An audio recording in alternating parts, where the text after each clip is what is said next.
எதுவுமே அவனுக்கு கொடுக்கல.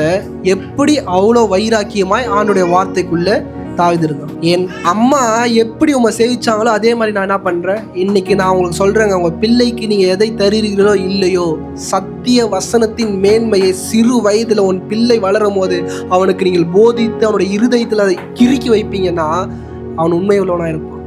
யாரோட பார்வையில? கர்த்தருடைய பார்வை. இன்னைக்கு தகப்பன் தாய், நீங்க நல்லா கவனிங்க, தாயா எந்த அன்பையும் எந்த பாசத்தையும் எந்த அரவணைப்பையும் எந்த நேசத்தையும் தாவீதோட அம்மா என்ன பண்ணல, தாவீதுக்கு கொடுக்கல. அதை விட மேலானவைகளை எதை கொடுத்தானா, தேவனுடைய வார்த்தை என்ன பண்ணாங்க, கொடுத்தாங்க. உபாகமம் 6ஆம் அதிகாரம் 6-7.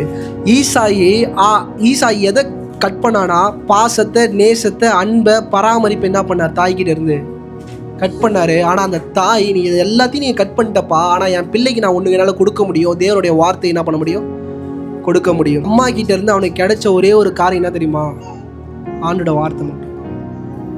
பாசம் கிடைக்கல, நேசம் கிடைக்கல, அரவணைப்பு கிடைக்கல. அவங்க அம்மா அவனை பிள்ளையா எண்ணி அவங்க கொடுத்த ஒரே ஒரு காரியம் என்ன தெரியுமா, ஆண்டோட வார்த்தை. இன்னைக்கு நம்ம பிள்ளைங்களுக்கு ஏதேதோ கொடுக்குறோம், ஏதேதோ வாங்கி தரோம், ஏதோ பண்ணுறோம், எப்படி நம்ம என்ன பண்ணுறோம், செலிப்ரேட் பண்ணிடுறோம். பட் நம்ம பிள்ளைக்கு எதை கொடுக்குறோம்?